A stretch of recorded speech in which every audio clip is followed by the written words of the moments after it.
अस्सलामु अलैकुम वरहमतुल्लाहि वबरकातुहू। सल्लु अलल हबीब सल्लल्लाहु अला मुहम्मद सल्लल्लाहु अलैहि व आलिहि वसल्लम। अल्लाह अज़्ज़ा व जल आप सब पर अपना खास करम फरमाए, दोनों जहानों की भलाइयाँ अता फरमाए, खुशियाँ अता फरमाए, हर दुख हर तकलीफ़ से महफूज रखे। अल्लाह सब के लिए आसानियाँ पैदा फरमाए। यूनान एम्बेसी से रिलेटेड कुछ बातें लेकर आपकी खिदमत में हाज़िर हुए हैं। उम्मीद है कि आपको इनसे फ़ायदा होगा। अल्लाह अज़्ज़ा वजल आप सब के लिए आसानियाँ पैदा फरमा दे, आपको हर दुख और तकलीफ़ से महफूज रखे और आपके लिए हर वो काम जो आप करना चाहते हैं और वो शरीयत के ख़िलाफ़ नहीं है तो अल्लाह पाक उसे आसान कर दे। एक तो बात यह है कि यूनान एम्बेसी में जो वीज़े लगने की रेशो है वो मिली जुली है, अपनी मर्ज़ी है उनकी, किसी का लगा देते हैं और किसी का नहीं लगाते। फ़िलहाल तक यही सूरत हाल है। धरनों की वजह से आपको पता था कि रास्ते रोड वगैरह बंद थे और बहुत से लोग अपॉइंटमेंट होने के बावजूद भी इस्लामाबाद नहीं पहुंच सके, जिसकी वजह से एम्बेसी में इतना कुछ ख़ास रश नहीं है। लोग बहुत कम तादाद में जा रहे हैं। और कुछ लोग ये भी ज़हन में रखें कि जब आपको अपॉइंटमेंट मिल जाती है तो आगे वाला सिस्टम नहीं है। अब आपने एम्बेसी से जाने से पहले ही मेडिकल करवा लेना है उस अपॉइंटमेंट के ऊपर। और जो अपॉइंटमेंट अब ओपन होती है उसमें बाकायदा आपोफासी के नंबर का ऑप्शन आता है, वहाँ पे आपने आपोफासी नंबर डालना होता है। कुछ अपॉइंटमेंट रिजेक्ट हुई, कुछ अपॉइंटमेंट एक्सेप्ट हुई, ये मिला जुला इस तरह का तरीक़ेकार चल रहा है। और जो है बहुत से लोग जो हैं वो रब्ता भी करते हैं। लास्ट टाइम वीडियो मैंने अपलोड की थी और उस पर हमारे साथ कुछ साथियों ने रब्ता भी किया। किसी के पास सऊदी अरब के वीज़े हैं और किसी के पास यूनान के वीज़े हैं और किसी के पास वर्क परमिट हैं। तो देखें, एक बात तो ये ज़हन में रख लें कि जो भी आपने फ़ैसला करना है वो ज़ाती आपका फ़ैसला होना है, हमारी उसमें कोई मदाखलत नहीं है, कोई हमारा उसमें नहीं है कि हम आपको कह रहे हैं या हम उसके ज़िम्मेवार हैं। हर काम का, हर फ़ैसले का आपने ख़ुद ज़िम्मेवार होना है। ठीक है, एक तो ये है कि वर्क परमिट जो भी बंदा आपको यहाँ से देगा वो पैसों से देगा, फ्री नहीं मिलेगा। और अगर वीज़ा नहीं लगता तो क्योंकि उसने जो फ़ीसें पे की होती हैं उसका नुकसान होता है, तो फिर वो ज़रूर आपसे उसके पैसे लेगा। एम्बेसी में भी आपकी फ़ीसें होंगी और वहाँ भी जो सूरत हाल होगी वो आप लोगों के सामने ही है।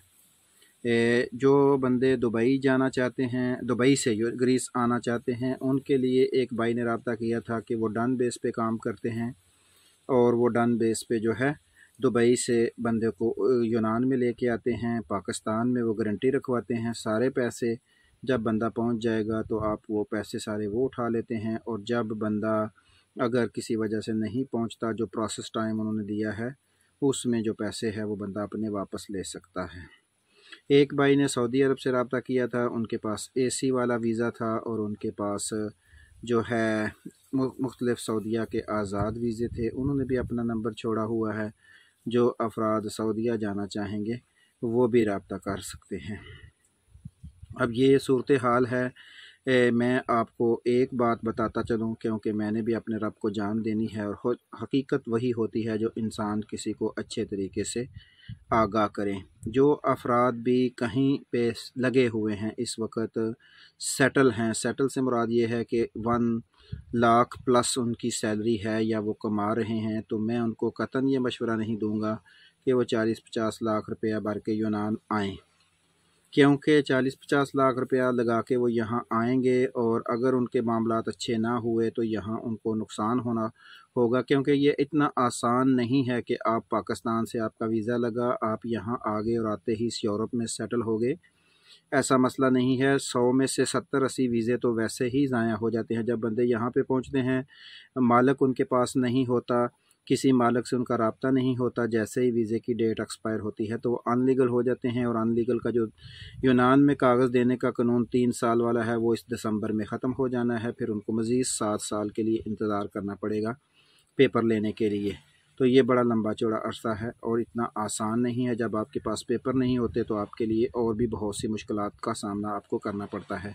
वो अफराद जो दुबई और सऊदीया में 1.5 लाख के लगभग उनकी आमदन है, वो बिल्कुल यूनान ना आएँ और बिल्कुल यहाँ के लिए इतने पैसे भर के रिस्क ना लें, क्योंकि यहाँ यूनान में आपको जो सैलरी मिलेगी وہ تقریباً 800-850 ہوگی۔ اگر وہ 900 بھی ہو تو 2,70,000 بنے گا، اور 2,70,000 میں آپ گھر کے اخراجات، کھانے کے اخراجات نکالیں گے، مکان کا کرایہ نکالیں گے، بجلی کا بل نکالیں گے، تو آپ کی بچت ہو جائے گی 1.5 لاکھ کے لگ بھگ۔ اور اگر آپ نے 40-50 لاکھ روپیہ لگا کے یہاں آنا ہے اور 1.5 لاکھ روپے کے لیے، تو اس سے بہتر ہے کہ جہاں کہیں آپ لگے ہوئے ہیں یہ 40-50 لاکھ روپیہ کسی اور جگہ پہ انویسٹ کریں اور اپنے مستقبل کو بہتر بنانے کی کوشش کریں۔ لیکن بہرحال پھر بھی فیصلہ آپ کا ہے، کیونکہ آپ لوگ ہی اپنے مستقبل کو بہتر جانتے ہیں، دوسرا کوئی نہیں جانتا۔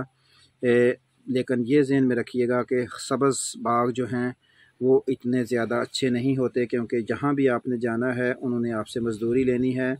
اور بعض لوگ کہتے ہیں کہ یورپ کی مزدوری آسان ہے، ہم عرب سے یورپ شفٹ ہو جاتے ہیں، تو یورپ کی بھی مزدوری آسان نہیں ہے۔ جس بندے نے آپ کو 40-50 یورو دینے ہیں وہ یقیناً آپ سے کام لے گا تو آپ کو دے گا۔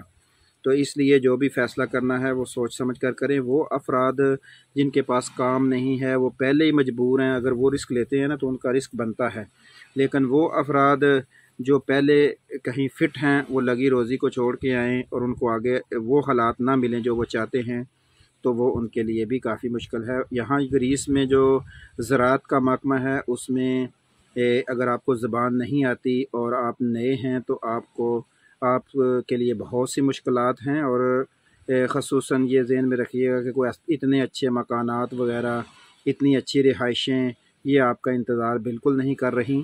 یہاں پہ بیڑوں، بکریوں، جانوروں، آلو، پیازوں، زیتون، مالٹے، یہ سارے کام آپ نے کرنے ہیں۔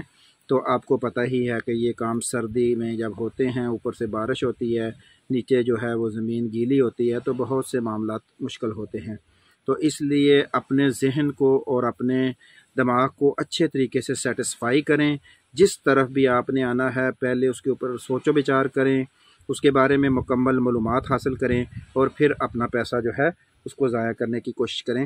ایسا نہ ہو کہ آپ نقصان کر پڑیں اور آپ کے لیے آگے چل کے مشکلات کا سامنا کرنا پڑے۔ باقی گریس کا ویزا اگر آپ کو کسی سے ملتا ہے تو اس میں بھی مختلف چانسز ہیں۔ ایک اور اسلامی بھائی نے ہمارے ساتھ رابطہ کیا تھا، تو وہ افراد جو گریس سے پاکستان گئے اور کسی وجہ سے واپس نہیں آ سکے، ان کے لیے بھی کچھ اپرچونیٹیز ہیں، وہ بھی رابطہ کر سکتے ہیں کہ جو یہاں سے گریس سے پاکستان گئے اور لیکن بعد میں واپسی میں ان کے لیے پریشانی بن گئی، کسی وجہ سے وہ نہیں آ سکے، تو وہ بھی رابطہ کیجئے گا۔ دیکھتے ہیں شاید ان کا بھی کوئی بندہ کوئی حل نکالے، کوئی ان کے لیے بھی کوئی آسانی والے معاملات ہو جائیں۔ باقی یہ ہے کہ آپ جس سے بھی بات کرنی ہے ہماری ذمہ داری نہیں ہوگی، آپ کو بندے کا نمبر دینا ہے، آپ نے رابطہ کرنا ہے، ہم ذمہ دار نہیں ہوں گے، نہ آپ کے پیسے کا، نہ آپ کے نقصان کا، اور نہ ہی آپ کے مستقبل میں آنے والی پریشانیوں کا۔ ہم جس بندے کا نمبر آپ کو دیں گے، جو اس کے بارے میں آپ کو بتائیں گے وہ سچ ہوگا۔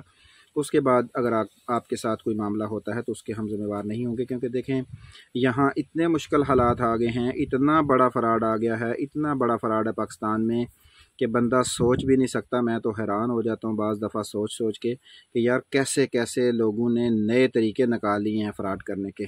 تو اللہ پاک سے دعا ہے کہ اللہ پاک ہمیں ان فراڈیوں سے بھی محفوظ رکھے، اور اللہ پاک آپ کے لیے بھی آسانیاں پیدا فرمائے، اللہ پاک آپ کو دنیا اور آخرت میں کامیابی عطا فرمائے، اللہ آپ کی مستقبل کی تمام پریشانیوں کو دور فرمائے۔ اگر آپ کو کسی چیز کی سمجھ نہیں آتی تو آپ ہم سے پوچھ سکتے ہیں، بلا وجہ جو ہے بغیر کسی بات کے، کسی مقصد کے بس کال کرنا اور واٹس ایپ پہ آ کے تنگ کرنا۔ بعض دفعہ بندہ سوچتا ہے کہ یار ویسے ہی نمبر دیا ہے، بیوقوف کی ہے، لیکن نمبر تو دیا جاتا ہے کہ کسی مومن کی پریشان اگر ہو تو اس کی پریشانی کو دور کرنے کی کوشش کی جائے، لیکن اگر اس کا ہمیں برا صلہ ملنا ہے تو ایک وقت آئے گا کہ ہم بھی اسے بند کر دیں گے۔ کیا کریں گے، مجبور ہیں، انسان نے تو اتنا ہی کر سکتا جتنا اس کے پاس میں ہو۔ تو کوشش کیا کریں کہ دوسروں کے لیے آسانی پیدا کرنے کی، اللہ پاک آپ کے لیے آسانی پیدا کرے۔ اپنا ڈھیر سارا خیال رکھیں، اور کوئی پریشانی مسئلہ ہو تو ہم آپ کے نوکر خادم۔ اللہ آپ کو خوش رکھے۔ السلام علیکم ورحمۃ اللہ وبرکاتہ۔